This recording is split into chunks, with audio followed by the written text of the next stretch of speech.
नमस्कार। आपके अपने चैनल ज़िंदगी सुपरफास्ट में आप सभी का बहुत बहुत स्वागत, वंदन, अभिनंदन। तो सुनते हैं मुंशी प्रेमचंद जी की कहानी नैराश्य लीला। पंडित हृदयनाथ अयोध्या के एक सम्मानित पुरुष थे। धनवान तो नहीं, लेकिन खाने पीने से खुश थे। कई मकान थे, उन्हीं के किराए पर गुजर होता था। उधर किराए बढ़ गए थे, जिससे उन्होंने अपनी सवारी भी रख ली थी। बहुत विचारशील आदमी थे। अच्छी शिक्षा पाई थी। संसार का काफ़ी तजुर्बा था, पर क्रियात्मक शक्ति से वंचित थे। सब कुछ न जानते थे।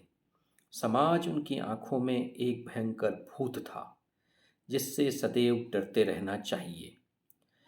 उसे जरा भी रुष्ट किया तो फिर जान की खैर नहीं। उनकी स्त्री जागेश्वरी उनका प्रतिबिंब थी। पति के विचार उसके विचार और पति की इच्छा उसकी इच्छा थी। दोनों प्राणियों में कभी मतभेद न होता था। जागेश्वरी शिव की उपासक थी, हृदयनाथ वैष्णव थे, पर दान और व्रत में दोनों की समान श्रद्धा थी। दोनों धर्मनिष्ठ थे, उससे कहीं अधिक, जितना सामान्यतः शिक्षित लोग हुआ करते हैं। इसका कदाचित यह कारण था कि एक कन्या के सिवा उनके और कोई संतान न थी। उसका विवाह 13वें वर्ष में हो गया था और माता पिता को अब यही लालसा थी कि भगवान इसे पुत्रवती करे, तो हम लोग नवासे के नाम अपना सब कुछ लिख लिखा कर निश्चिंत हो जाए। किंतु विधाता को कुछ और ही मंजूर था। कैलाश कुमारी का अभी गौना भी न हुआ था। वह अभी तक यह भी न जानने पाई थी कि विवाह का आशय क्या है, कि उसका सुहाग उठ गया। वैधव्य ने उसके जीवन की अभिलाषाओं का दीपक बुझा दिया। माता और पिता विलाप कर रहे थे। घर में कोहराम मचा हुआ था, पर कैलाश कुमारी भौचक्की हो होकर सबके मुंह की ओर ताकती थी। उसकी समझ ही में न आता था कि यह लोग रोते क्यों हैं। माँ बाप की इकलौती बेटी थी। माँ बाप के अतिरिक्त वह किसी तीसरे व्यक्ति को अपने लिए आवश्यक न समझती थी। उसकी सुख कल्पनाओं में अभी तक पति का प्रवेश न हुआ था। वह समझती थी स्त्रियां पति के मरने पर इसलिए रोती हैं कि वह उनका और उनके बच्चों का पालन करता है। मेरे घर में किस बात की कमी है? मुझे इसकी क्या चिंता है कि खाएंगे क्या, पहनेंगे क्या? मुझे जिस चीज़ की ज़रूरत होगी बाबूजी तुरंत ला देंगे। अम्मा से जो चीज़ मांगूंगी वह दे देंगी। फिर रोऊं क्यों? वह अपनी माँ को रोते देखती थी तो रोती, पति के शोक से नहीं, माँ के प्रेम से। कभी सोचती, शायद यह लोग इसलिए रोते हैं कि कहीं मैं कोई ऐसी चीज़ न मांग बैठूं जिसे वह न दे सकें। तो मैं ऐसी चीज़ मांगूंगी ही क्यों? मैं अब भी तो उनसे कुछ नहीं मांगती। वह आप ही मेरे लिए एक न एक चीज़ नित्य लाते रहते हैं। क्या मैं अब कुछ और हो जाऊंगी? उधर माता का यह हाल था कि बेटी की सूरत देखते ही आंखों में आंसू की झड़ी लग जाती। पाप की दशा और भी करुणाजनक थी। घर में आना जाना छोड़ दिया। सिर पर हाथ धरे कमरे में अकेले उदास बैठे रहते। उसे विशेष दुख इस बात का था कि सहेलियां भी अब उसके साथ खेलने न आती। उसने उनके घर जाने की माता से आज्ञा मांगी तो वह फूट फूट कर रोने लगी।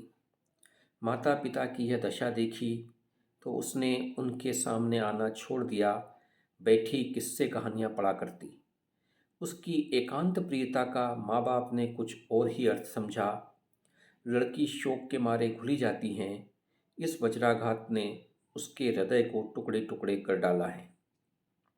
एक दिन हृदयनाथ ने जागेश्वरी से कहा, जी चाहता है घर छोड़कर कहीं भाग जाऊं। इसका कष्ट अब नहीं देखा जाता। जागेश्वरी बोली, मेरी तो भगवान से यह प्रार्थना है कि मुझे संसार से उठा ले। कहाँ तक छाती पर पत्थर का सिल रखूं? हृदयनाथ बोले, किसी भांति इसका मन बहलना चाहिए जिसमें शोकमय विचार आने ही न पाए। हम लोगों को दुखी और रोते देखकर उसका दुख और भी दारुण हो जाता है। जोगेश्वरी बोली, मेरी तो बुद्धि कुछ काम ही नहीं करती। हृदयनाथ बोले, हम लोग यूं ही मातम करते रहें तो लड़की की जान पर बन जाएगी। अब कभी कभी उसको लेकर सैर करने चली जाया करो। कभी थिएटर दिखा दिया, कभी घर में गाना बजाना करा दिया। इन बातों से उसका दिल बहलता रहेगा। जागेश्वरी बोली, मैं तो उसे देखते ही रो पड़ती हूँ।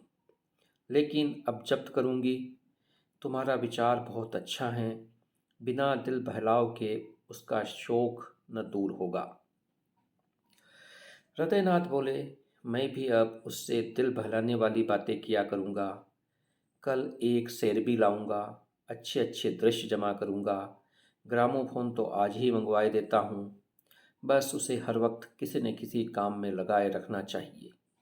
एकांतवास शोक ज्वाला के लिए समीर के समान है। उस दिन से जागेश्वरी ने कैलाश कुमारी के लिए विनोद और प्रमोद के सामान जमा करने शुरू किए। कैलाशी माँ के पास आती और उसकी आंखों में आंसू की बूंदें न देखती, होठों पर हंसी की आभा दिखाई देती। वह मुस्कुराकर कहती, बेटी, आज थिएटर में बहुत अच्छा तमाशा होने वाला है, चलो देख आएं। कभी गंगा स्नान की ठहरती, वहाँ माँ बेटी किश्ती पर बैठकर नदी में जल विहार करती। कभी दोनों संध्या समय पार्क की ओर चली जाती। धीरे धीरे सहेलियाँ भी आने लगी। कभी सबकी सब बैठकर ताश खेलती, कभी गाती बजाती। पंडित हृदयनाथ ने भी विनोद की सामग्रियां जुटाई। कैलाशी को देखते ही मग्न होकर बोलते, बेटी आओ, तुम्हें आज कश्मीर के दृश्य दिखाऊं। कभी कहते, आओ आज स्विट्जरलैंड की अनुपम झांकी और झरनों की छटा देखें। कभी ग्रामोफोन बजाकर उसे सुनाते। कैलाशी इन सैर सपाटों का खूब आनंद उठाती। इतने सुख से उसके दिन कभी न गुजरे थे। इस भांति 2 वर्ष बीत गए। कैलाशी शेर तमाशे की इतनी आदी हो गई कि एक दिन भी थिएटर न जाती तो बेकलीसी होने लगती।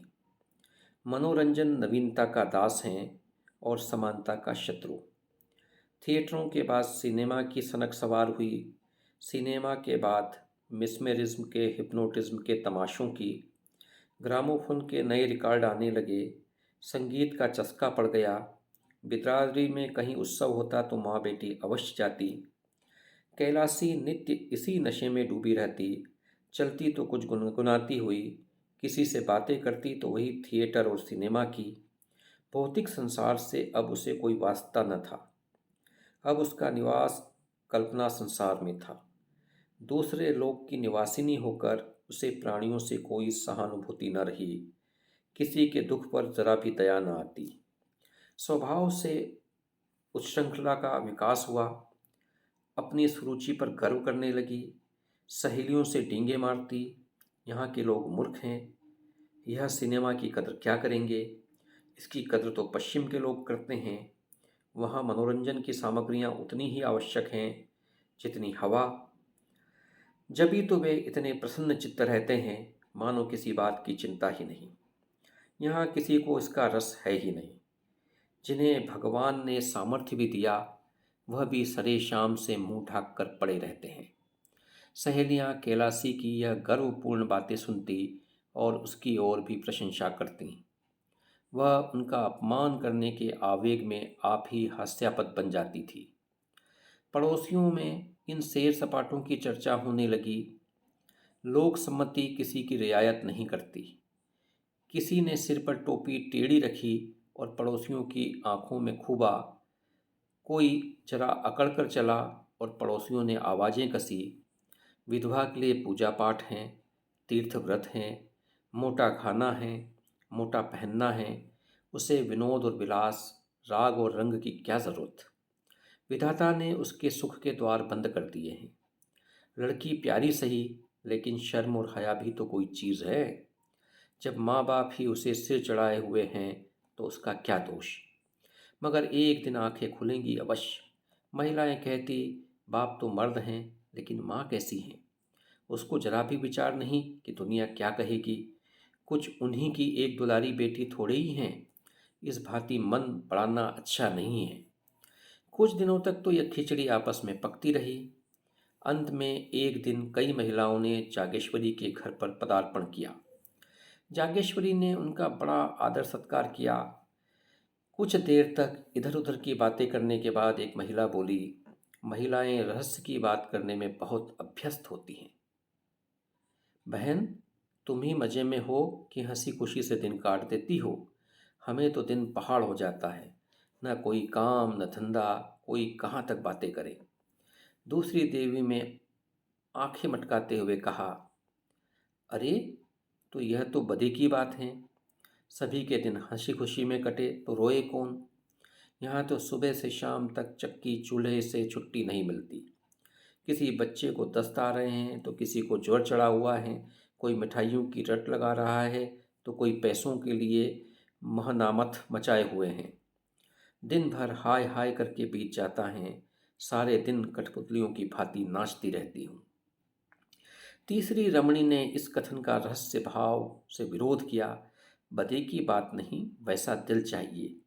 तुम्हें तो कोई राज सिंहासन पर बिठा दे, तब भी तस्कीन न होगी, तब और भी हाय हाय करोगी। इस पर एक वृद्धा ने कहा, नौज ऐसा दिल, यह भी कोई दिल है कि घर में चाहे आग लग जाए, दुनिया में कितना ही उपवास हो रहा हो, लेकिन आदमी अपने राग रंग में मस्त रहे। वह दिल हैं कि पत्थर। हम गृहिणी कहलाती हैं। हमारा काम है अपनी गृहस्थी में रत रहना। आमोद प्रमोद में दिन काटना हमारा काम नहीं। और महिलाओं ने इस निर्दय व्यंग पर लज्जित होकर सिर झुका लिया।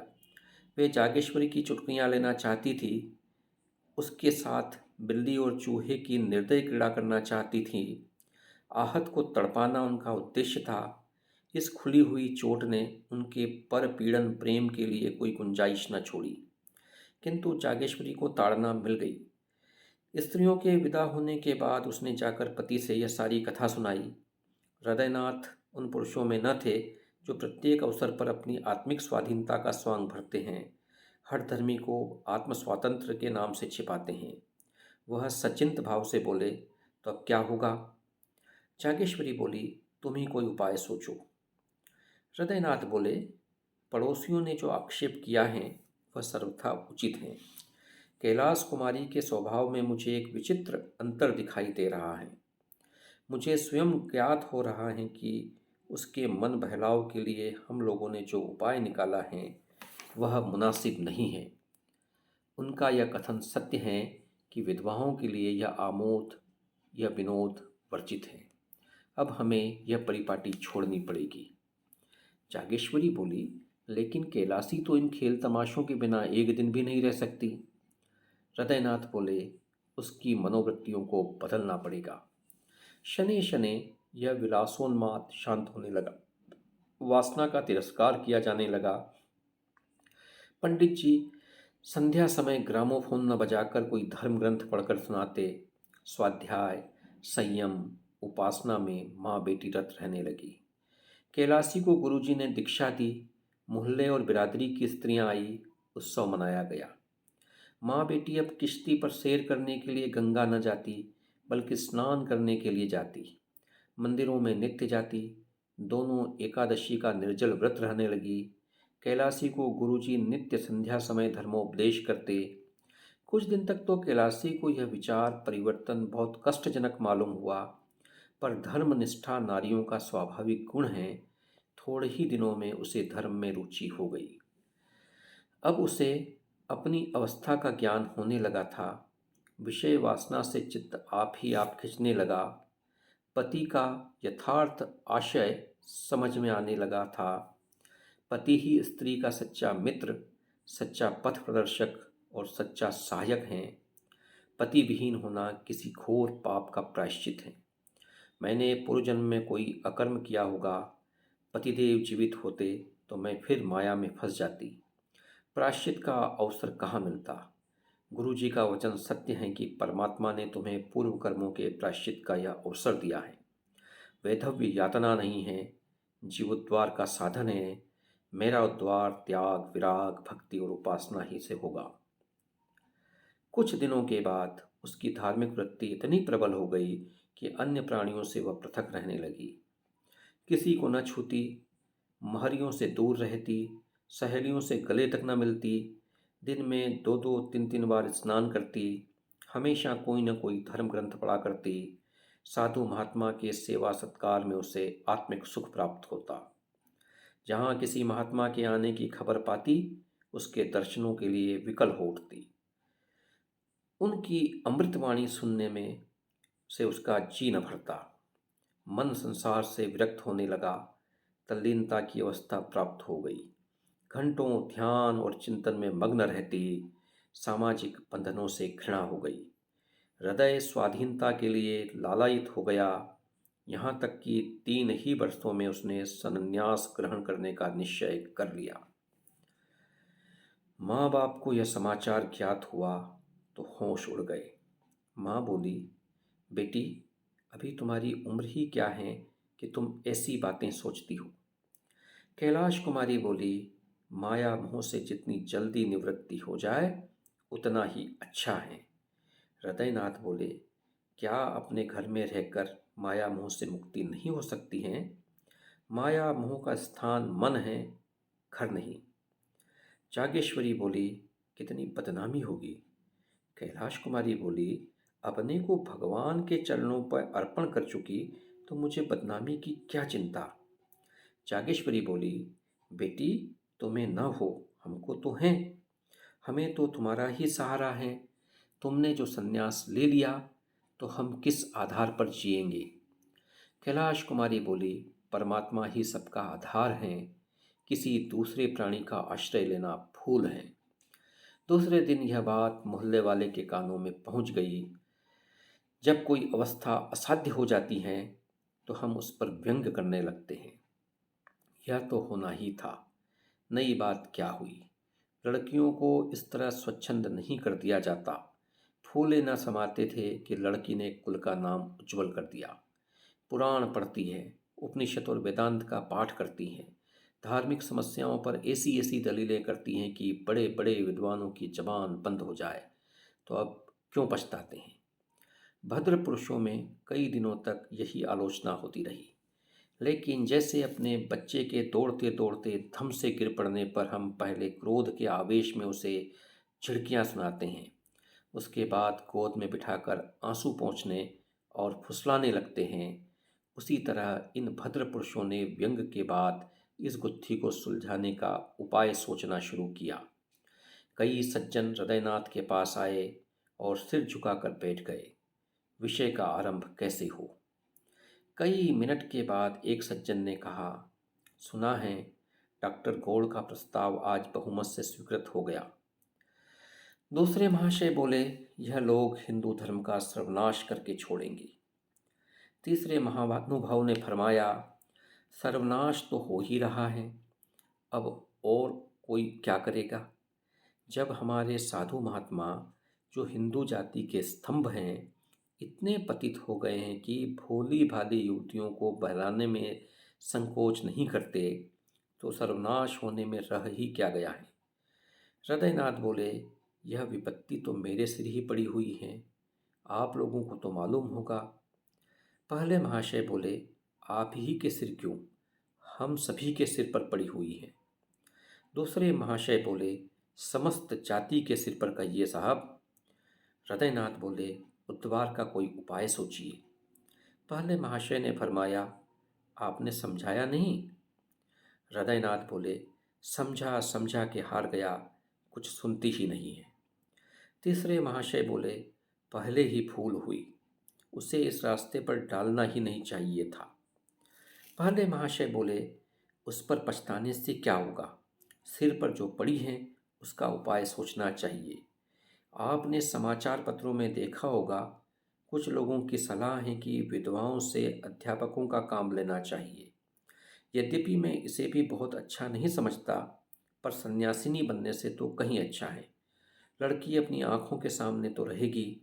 अभिप्राय केवल यही है कि कोई ऐसा काम होना चाहिए जिससे लड़की का मन लगे। किसी अवलंब के बिना मनुष्य को भटक जाने की शंका सदैव बनी रहती है। जिस घर में कोई नहीं रहता उसमें चमगादड़ बसेरा लेते हैं। दूसरे महाशय बोले, सलाह तो अच्छी है। मोहल्ले में 10-5 कन्याएं पढ़ने के लिए बुला ली जाए। उन्हें किताबें, गुड़िया आदि इनाम मिलता रहे तो बड़े शौक से आएंगी। लड़की का मन तो लग जाएगा। हृदयनाथ बोले, देखो, भरसक तरीके से मैं उसे समझाऊंगा। जो ही यह लोग विदा हुए, हृदयनाथ ने कैलाश कुमारी के सामने यह तजवीज़ पेश की। कैलाशी को संन्यस्त के उच्च पद के सामने अध्यापिका बनना अपमानजनक जान पड़ा था। कहाँ वह महात्माओं का सत्संग, वह पर्वतों की गुफा, वह सुरम्य प्राकृतिक दृश्य, वह हिम राशि का ज्ञानमय ज्योति, वह मानसरोवर और कैलाश की शुभ्र छटा, वह आत्मदर्शन की विशाल कल्पनाएं, और कहाँ बालिकों को चिड़ियों की भांति पढ़ाना। लेकिन हृदयनाथ कई दिनों तक लगातार सेवा धर्म का महात्म्य उसके हृदय पर अंकित करते रहे। सेवा ही वास्तविक संन्यास है। सन्यासी केवल अपनी मुक्ति का इच्छुक होता है। सेवा व्रतधारी अपने को परमार्थ की वेदी पर बलि दे देता है। इसका गौरव कहीं अधिक है। देखो, ऋषियों में दधीची का जो यश है, हरिश्चंद्र जी की जो कीर्ति है, उसकी तुलना और कहाँ की जा सकती है। सन्यास स्वार्थ है, सेवा त्याग है, आदि। उन्होंने इस कथन की उपनिषदों और वेद मंत्रों से पुष्टि की, यहाँ तक कि धीरे धीरे कैलाशी के विचारों में परिवर्तन होने लगा। पंडित जी ने मोहल्ले वालों की लड़कियों को एकत्र किया। पाठशाला का जन्म हो गया। नाना प्रकार के चित्र और खिलौने मंगाए। पंडित जी स्वयं कैलाश कुमारी के साथ लड़कियों को पढ़ाते। कन्याएं शौक से आती। उन्हें यहाँ की पढ़ाई खेल मालूम होती। थोड़े ही दिनों में पाठशाला की धूम हो गई। अन्य मोहल्ले की कन्याएं भी आने लगी। कैलाश कुमारी की सेवा प्रवृत्ति दिनों दिन तीव्र होने लगी। दिन भर लड़कियों के लिए रहती, कभी पढ़ाती, कभी उनके साथ खेलती, कभी सीना पिरोना सिखाती। पाठशाला ने परिवार का रूप धारण कर लिया। कोई लड़की बीमार हो जाती तो तुरंत उसके घर जाती, उसकी सेवा शुश्रूषा करती या कहानियाँ सुनाकर उसका दिल बहलाती। पाठशाला को खुले हुए साल भर हुआ था। एक लड़की को, जिससे वह बहुत प्रेम करती थी, चेचक निकल आई। कैलाशी उसे देखने गई। माँ बाप ने बहुत मना किया, पर वह ना मानी। कहा, तुरंत लौट आऊँगी। लड़की की हालत खराब थी। कहाँ तो रोते रोते तालू सूखता था, कहाँ कैलाशी को देखते ही मानो सारे कष्ट भाग गए। कैलाशी 1 घंटे तक वहाँ रही। लड़की बराबर उससे बातें करती रही, लेकिन जब वह चलने लगी तो लड़की ने रोना शुरू किया। कैलाशी मजबूर होकर बैठ गई। थोड़ी देर के बाद जब वह फिर उठी तो लड़की की यही दशा हो गई। लड़की ने उसे किसी तरह छोड़ना नहीं चाहा। सारा दिन गुजर गया। रात को भी लड़की ने न आने दिया। हृदयनाथ उसे बुलाने को बार बार आदमी भेजते, पर वह लड़की को छोड़कर ना जा सकती। उसे ऐसी शंका होती थी कि मैं यहाँ से चली और लड़की हाथ से गई। उसकी माँ बीमाती थी। इससे कैलाशी को उसके ममत्व पर विश्वास न होता था।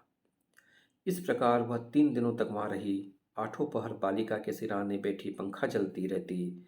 बहुत थक जाती तो दीवार से पीठ टेक लेती। चौथे दिन लड़की की हालत को संभलती हुई मालूम हुई तो वह अपने घर आई, मगर अभी स्नान भी न करने पाई थी कि आदमी पहुंचा। जल्दी चलिए, लड़की रो रो कर जान दे रही है। हृदयनाथ ने कहा, कह दो अस्पताल से कोई नर्स बुला ले। कैलाश कुमारी बोली, दादा, आप व्यर्थ में झुंझलाते हैं। उस बेचारी की जान बच जाए, मैं 3 दिन नहीं 3 महीने उसकी सेवा करने को तैयार हूँ। आखिर यह देह किस दिन काम आएगी। हृदयनाथ बोले, तो कन्याएं कैसे पढ़ेंगी। कैलाशी बोली, 2-1 दिन में वह अच्छी हो जाएगी। दाने मुरझाने लगे, तब तक आप जरा इन लड़कियों की देखभाल करते रहिएगा। हृदयनाथ बोले, यह बीमारी छूत से फैलती है। कैलाशी बोली, मर जाऊंगी तो आपके सिर से एक विपत्ति टल जाएगी। यह कहकर उसने उधर की राह ली। भोजन की थाली परसी रह गई। तब हृदयनाथ ने जागेश्वरी से कहा, जान पड़ता है बहुत जल्द यह पाठशाला भी बंद करनी पड़ेगी। जागेश्वरी बोली, बिना मांझी के नाव पार लगाना कठिन है। जिधर हवा पाती है उधर ही बह जाती है। हृदयनाथ बोले, जो रास्ता निकालता हूँ वही कुछ दिनों के बाद किसी दलदल में फंसा देता है। अब फिर बदनामी के सामान नजर आ रहे हैं। लोग कहेंगे, लड़की दूसरों के घर जाती हैं और कई कई दिन पड़ी रहती हैं। क्या करूं? कह दूं लड़कियों को न पढ़ाया करो। जागेश्वरी बोली, इसके सिवा और हो भी क्या सकता है। कैलाश कुमारी 2 दिन के बाद लौटी तो हृदयनाथ ने पाठशाला बंद कर देने की समस्या उसके सामने रखी। कैलाशी ने तीव्र स्वर से कहा, अगर आपको बदनामी की इतना भय है तो मुझे विष दे दीजिए।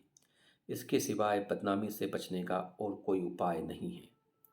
हृदयनाथ बोले, बेटी, संसार में रहकर तो संसार की सी ही करनी पड़ती है। कैलाशी बोली, तो मुझे मालूम भी तो हो कि संसार मुझसे चाहता क्या है। मुझ में जीव है, चेतना है, जड़ क्यों कर बन जाऊं। मुझसे यह नहीं हो सकता कि अपने को अभागिनी दुखिया समझूं और एक टुकड़ा रोटी खाकर पड़ी रहूं। ऐसा क्यों करूं? संसार मुझे जो चाहे समझे। मैं अपने को अभागिन नहीं समझती। मैं अपने आत्मसम्मान की रक्षा आप कर सकती हूँ। मैं इसे अपना घोर अपमान समझती हूँ कि पग पग पर मुझ पर शंका की जाए, नित्य कोई चरवाहों की भांति मेरे पीछे लाठी लिए घूमता रहे कि किसी खेत में न जा पड़ूं। यह दशा मेरे लिए असह्य है। यह कहकर कैलाश कुमारी वहां से चली गई कि कहीं मुंह से अनर्गल शब्द न निकल पड़े। इधर कुछ दिनों से उसे अपनी बेकसी का यथार्थ ज्ञान होने लगा था। स्त्री पुरुष की कितनी अधीन है, मानो स्त्री को विधाता ने इसलिए बनाया है कि वह पुरुष के अधीन रहे। यह सोचकर वह समाज के अत्याचार पर दांत पीसने लगती थी। पाठशाला तो दूसरे ही दिन बंद हो गई, किंतु उसी दिन से कैलाश कुमारी को पुरुषों से जलन होने लगी। जिस सुख भोग से प्रारब्ध हमें वंचित कर देता है उससे हमें द्वेष हो जाता है। गरीब आदमी इसलिए तो अमीरों से जलता है और धन की निंदा करता है। कैलाशी बार बार झुंझलाती कि स्त्री क्यों पुरुष पर इतना अवलंबित है। पुरुष क्यों स्त्री के भाग्य का विधाता है। स्त्री क्यों नित्य पुरुषों का आश्रय चाहे, उनका मुंह ताके। इसलिए न कि स्त्रियों में अभिमान नहीं है, आत्मसम्मान नहीं है। नारी हृदय के कोमल भाव उसे कुत्ते की दुम हिलाना मालूम होने लगे। प्रेम कैसा? यह सब ढोंग है। स्त्री पुरुष के अधीन है। उसकी खुशामद न करे, सेवा न करे तो उसका निर्वाह कैसे हो। एक दिन उसने अपने बाल गुथे और चूड़े में एक गुलाब का फूल लगा लिया। माँ ने देखा तो होठ से जीभ दबा ली। महरियों ने छाती पर हाथ रखे। इसी तरह उसने एक दिन रंगीन रेशमी साड़ी पहन ली।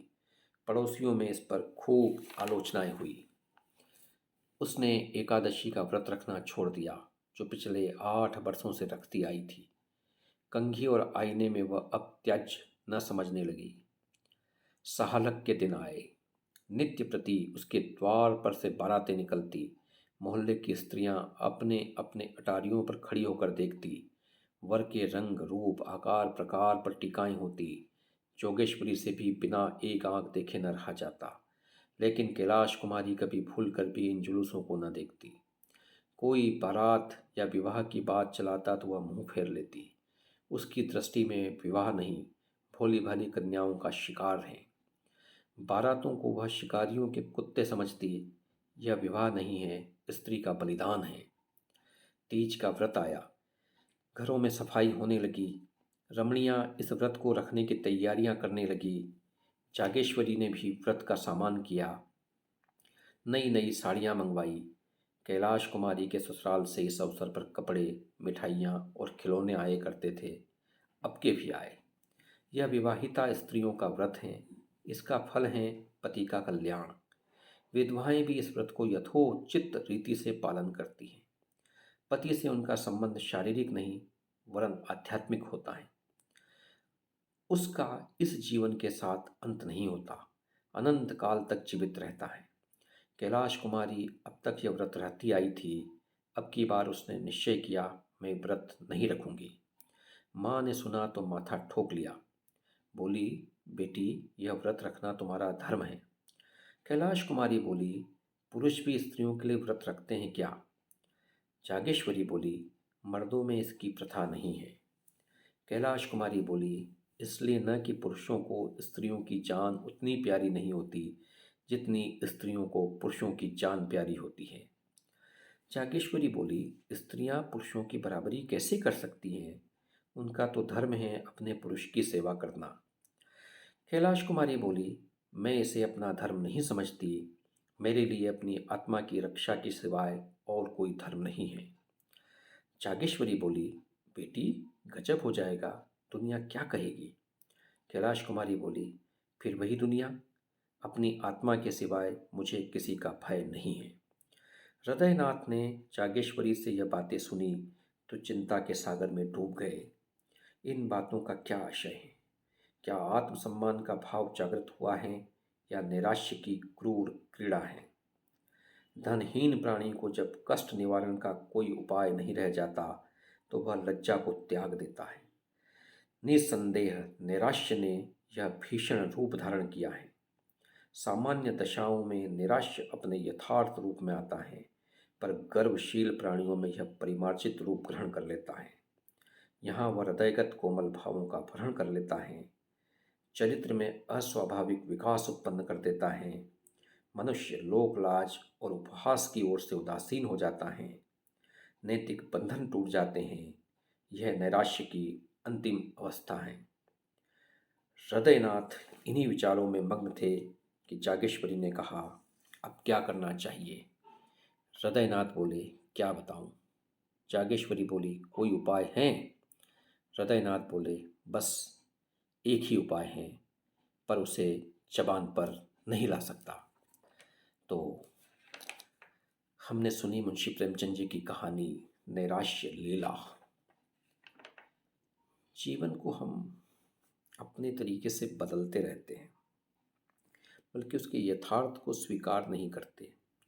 लोक परंपराओं को, सामाजिक जीवन की मान्यताओं को, धर्म उपदेशों को और समाज के बनाए हुए कायदे कानूनों को हम व्यक्ति की भावनाओं के ऊपर स्थान देते हैं।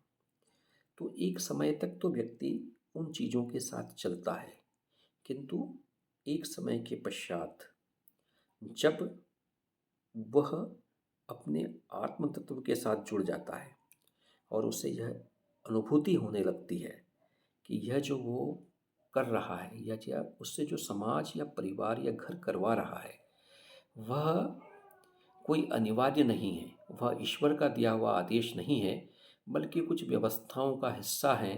तो ऐसी स्थिति में वह एक अलग मार्ग को चुन लेता है और वह मार्ग किसी के लिए कुछ होता है और किसी के लिए वह निराश्य का भाव पैदा कर देता है, जैसा हमने इस कहानी के अंदर देखा। तो इस कहानी को सुनने के दौरान लगभग 33 मिनट इस सफ़र में आप हम सफ़र रहे, इसके लिए आप सभी का हृदय से बहुत बहुत धन्यवाद। प्रणाम।